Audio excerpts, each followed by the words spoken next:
Hürmetli vatandaş, biz bugünkü vaziyetimiz doğrusu toxtunumuz. Bugünkü istağı 2025 yıl 7. ayının 15. günü haftiga Seyşembe vatandaşı. Yakından beri nurgulluğun acayip, garayip siyasi hadiseler ortaya çıktı. Bunun siz biz ya ülgürelik ya ülgürelmedik. Mesela bunun içinde alaylı 9. ayının 3. günü aldığımızda yetip geldiğin bolsa. Bu günde Rusya Federasyonu Prezidenti Vladimir Putin Beijing'e kelimen harbiy kölekke paradga qatnashiman deb va'da berdi.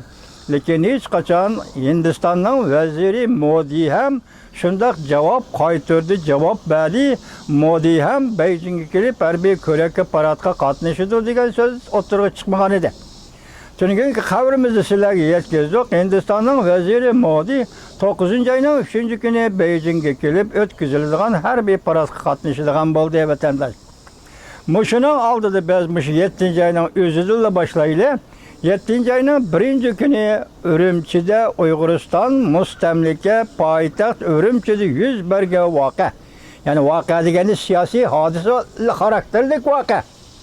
Mesela maşınları yetkip getildi. Çin Şavcağın sekreterlikka Abnom Raylık Partikom'a belgelendi. Öyle bir kişide. Çünkü o bir kişide işimizin sebebi Beijing'de ikinci merkezi komitet kuruldu. Birinci merkezi komitet inkar kılındı. Biz dedik ikinci merkezi komitet endi vazife icra kıldı, mesele hal kıldı dedik. Hazır şu göz karşımızdan herkes yanmayız vatandaş. Onun kayındılar. Biz bunu da haberdar boğaça. Yani müşahede asker tıkıyay. Yakından beri radyola takalgan deyken Xitay'nın kol asıdaki Xitay'la işlevatkan tor betlerinde. Hazır Şincan yani müstemlike Uyguristan'a ait meyli Amerika Devlet Meclisi'nin makullangan kararı yok, kanun layiyeler olsun. Meyli devlet rehberlerinin bu doğruda fikir ve talepleri, bayalları olsun. Köplep İlacı bulmasa köplep ilan kılınmaydıgan boldu cuma vatandaşlar. Şuna biz Uygurlar bugün bir derece keçikip kaldık. Deslepte bunu bilavatkan, evvel baykavatkan Türkiye'deki İstiklal TV. İstiklal TV 7. ayının 9. günü haber kılıp nemi dedi? Mesela memleketlik halk vekille kurultayının maun başlığı neme Çunhua mı? O yetekçiliğindeki vekiller Ümigi, Şincan Uygur, Abnom Rayı'na gelip çigralarını, devlet çigralarını gözden geçirdi. Kolcu ili, Kaşkar, Hoten degendekmiş çigra raylarını hemmisine, rayla ama çigra, resmi çigralar gözden geçirdi dedi vatandaş. Ve sizler aynı bunun burunki, mesela 7. ayının 14. günü, 16. günü, 15. günüdeki, mesela Muşu Aralık 6. ay mı ya? 6. ayının 14. 19. Aralık'daki Reis Xi Jinping'in Astana, Kazakistan ziyareti de oturdu imzalangan kelişim. Çigra zemin bütünlüğü, teritoriya bütünlüğü. Bu çigraların amallığı, tinçliği, asayişliği, mukamlığı degen doğru imzalangan kelişimle vatandaş. Muşların hemmisini bir katarda sanap geleyli. 7. ayının 1. günü maşinayının keçişi endi hazır. 7. ayının 9. günü ikinci bir ümmetinin yani kelip bu kadar bu tekşirişlerini elip veriş. Onun keyinden bugünden de tünügün yani 12. günü değil. Tünügün Wang Hu'nun siyasi büronun azası Wang Hu'nun bu kadar Ürümçi kelip katlı jığın teşkil ediyor vatandaş. Bu jığından üzümü okşaş derecede Şincan'a yardım veriş. Vekiller ümidi değil. Bu kadar gayri işkelliği xuddi bir Xi Jinping'den başka. Anadaki bugünkü haberde beni görüşümce bağım yok mu ahır toluk göremedim. Bir saksı ministerliğinin ministerden başka. Bütün Cumhur'un devlet aparatı Ürümçi küçük geldiği digendek buluşsuz vatandaş. Bu işinden maksidi yani okşaşlı burun kadar mesela 2009 yılı 10. ayda başlangan okşaş derecelik Şincan'a yardım veriş deydiğin siyasette oturup çıkan şunun devamı iken de vatandaş şundak değil. Endi bırak sen hazır bir yerde hakimiyetini almıştırdın, gobernatörünü almıştırdın, sekreterini almıştırdın, neydi ciddi. Muşunda ahvalda Wang Hu'nun sen kanda peyda bulup kaldın. Bu yığınni etişten maqsadı nima? Bu maqsadlar qo'ymaymiz. Bu maqsadlardan sual deb qo'ymaymiz. Mening oldimga ikki parcha xabar keldi. Vatandaş tunugan kishi birisi sizga yetkazdim, nima dedim? Jungoda siyosat sohasida o'zgarish g'arbiy shimoldan boshlanadi. Men buni tarjima qilib hozir 5 varaqdan oshirib etdim. Xizmatim bak ig'ir bo'lib ketdi hozir kechiringlar vatandaşlar. Onu tarjima qilib davomi tugimida yana 6-7 varaq chiqishi mumkin. Davamı tugimida bugun yana shundoq bir xabar keldi vatandaş. Bu xabarning o'zini nima desangiz, qarab turing, avval shuni o'qib o'tay sizga. Wang Ho'ning birinchi vaqtda, ya'ni oldirab tinabdigini Xinjiangga yetib kelib, Qin Shaojiangga yor yo'lak bo'ldi. Wang Ho'ning Shi Taifeng, Qin Shaojiang 3 kishilar guruhi birlashib siyosatini ushlaydi ve qo'liga oladi degan gap. Endi sizga bugun bu vaziyatni so'zlashdan avval taxtlarni oxiri qoldiraylik. Endi bu vaziyatni so'zlashdan avval mundaq boshlaylik. Bu qisqa xabar shaklida evvel bir anglang vatandaş. Jungo pat'arı demokratiyalashish, taraqqiyot davriga va yuksak yaqtinib yetkazib qo'ygan bo'lib kechiringlar. Bu xabar mundaq. Vladimir Putin ansirgan ish oxiri yuz berdi. Chunki Rossiya siyosatini tartibga soldi. Jungo Rossiya siyosatini tartibga soldi. Amerika Qo'shma Shtatlari Osiyo Tinch okean siyosatini jiddiy tartibga soldi. Reallikni xotirlash.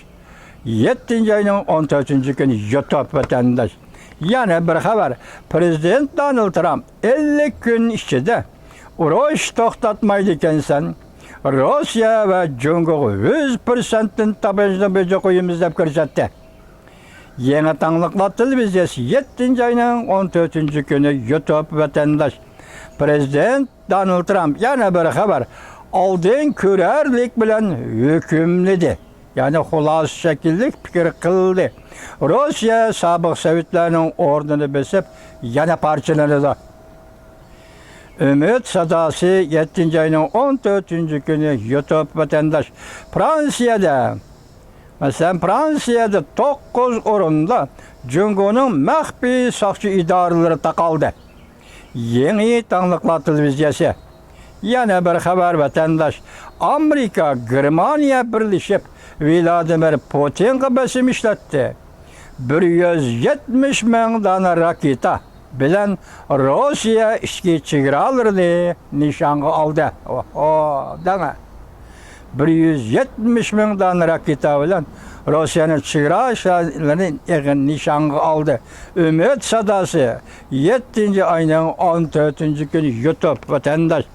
Wang Ho'ning hozir o'qidim sizlarga. Endilikda Wang Ho'ning qanday keldi, uning mavzusi nima ekan desangiz bundaq ekan. Video film xabari kelgan mavzujimi?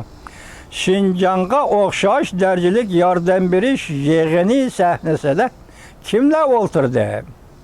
Xinjiang xizmat yangi kabinet a'zolari, Jungo tashkilot bo'limi, Huang Jianfaning yangi xizmat vazifasi nima ahamiyatga ega? Jungo tartiblari to'rbeti 7-oyning 15-kuni 1 soat ilgari. O'tugizma vatandaş. Endilikda kelaylik xabarimizning asli o'ziga biz orliq deymiz edik. Dushanba kuni yoki haftaning 1-kuni Amerika Qo'shma Shtatlari prezidenti Donald Trump Rossiya to'g'risida qattiq bayonot e'lon qildi dedik. Bayonot shaklida bo'lsin, qaysi to'g'rida bo'lsin, yuqorqini angladingiz, hozir 50 kun muhlat berildi. Agar urush to'xtatmaydi ekansan 100%dan tomoshabin beja qo'yman. Mushuni biz bayonot deb turaylik, hozir rasmiy bayonot e'lon qilinganicha. Bunda mavzu qandaq bo'ldi? Mundaq boshlandi mavzu. Prezident Vladimir Putindan norozi bo'lib, ya'ni Prezident Donald Trump Vladimir Putindan norozi bo'lib, Prezident Trump Rossiyaga embargo yurgizishga qattiq qo'yilishdi. Mavzuda xabar 7-oyning 15-kuni Amerika ovozining Xitoy til programmasi e'lon qilindi. Xabar mundaq boshlandi. Prezident Donald Trump mundaq ko'rsatdi. Men Prezident Vladimir Putinning Ukrayna qaratgan shafqatsiz urushidan norozi bo'ldim. Hozir Rossiyani embargo qilishni qattiq o'ylashyapman. Bu tegdimi? Prezident Donald Trumpning bu ifodasi. Oxirida yana bir necha abzas bordi, uni qisqartdi vatandosh. Endilikda yana bir mavzu, bu mavzuga diqqat qiling vatandosh. Prezident Amerika Qo'shma Shtatlari prezidenti Donald Trump, prezident Vladimir Putinga eng oxirgi ultimatum topshirdi. Muhlat 50 kun. Buningda chunqur hikmat bor. Mavzuli xabar 7-oyning 14-kuni Vanvi Tor betida e'lon qilindi. Xabar mundaq boshlandi. Amerika Qo'shma Shtatlari prezidenti Donald Trump 7-oyning 14-kuni Oqsaroyda NATOning kotibi Mark Rutte bilan ko'rishdi. Tuning yetkazdiqi NATO qurol o harbiy yaroq bularni hammasi Ukrainaga yetkazib berdi. Amerikada setib oldi degan xabarni tuning sizlarga yetkazdik. Bugun NATOning boshlig'i Mark Rutte prezident Donald Trump Oqsaroyda qabul qildi. Ko'rishdi. Prezident Trump o'zining Rossiyaga qaratgan siyosati to'g'risida to'xtalganda mundaq ko'rsatdi. Agar Rossiya 50 kun ichida tinchlik kelishimi imzolamaydigan bo'lsa, biz Rossiyaga intayin og'ir tamojni beja qo'yamiz. Prezident Donald Trump yana tamojni bejining 100% yetib boradiganligidan bishorat berdi. Prezident Amerika Qo'shma Shtatlari prezidenti Donald Trumpning Rossiyaga topshirgan ultimatumining vaqt cheki 50 kun. İran'a berilgan vaqt shu chaqda, ayni chaqda, bu yilga yo o'tgan yildan boshlab İran'a berilgan vaqt cheki 60 kun edi. 61 kun to'lganda Isroiliya İranni bombardimon qildi.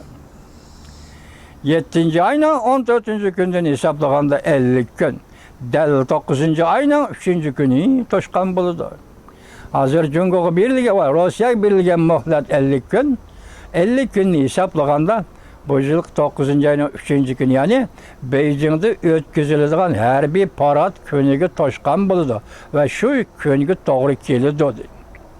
Ya'ni bu vaqt Jungo Rossiya ikki tarafning ochiq e'lon qilgan aloqador taraflarning uchurida.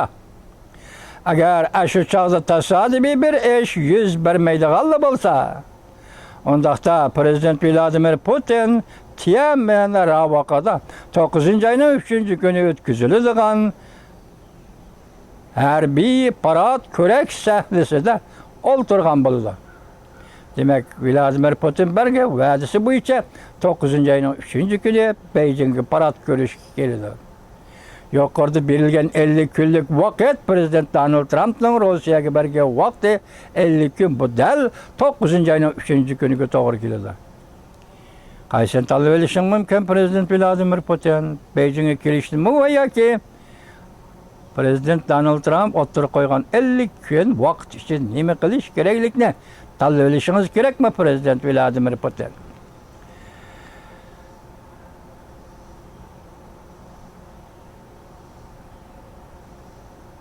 Undaqda prezident Vladimir Putin Tianmen ravaqada 9-oyning 3-kuni o'tkaziladigan harbiy parad ko'rak sahnasida o'ltirgan bo'ldi. Yo'ldoshlar, yaxshimisizlar? Undash. Boshlig'imiz yaxshimisizlar deb shior tovlaydigan shiorlardan bahramand bo'lib o'ltirgan bo'ldi. Harbiy paradda Jungoning askarlari, Xitoylari, do'stlar, yo'ldoshlar, yaxshimisizlar deydi rais odam. Ening askarlar javob berib, yaxshimisiz boshliq deydi ma'vo Xitoycha harbiy parad.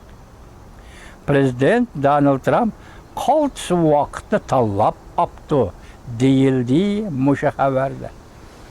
50 kun vaqt 9-oyning 3-kuni Beijingda harbiy parad.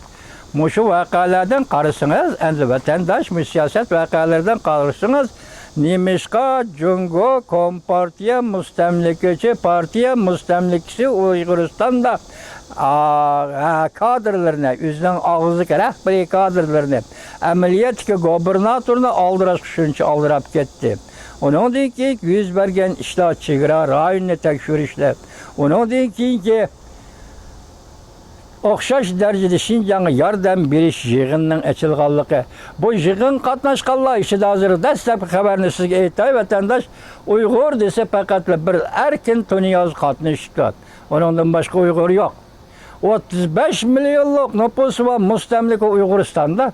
Xitoy Kompartiyasi uning o'zining lalmalarini tarbiyalab chiqdi degandimi? Uning ichida kim bor, kim yo'q deganni qo'ying. Faqat bir Uyg'ur tilida so'zlaydigan bir Uyg'ur Erkin Tonyozdan boshqa hech kim yo'q.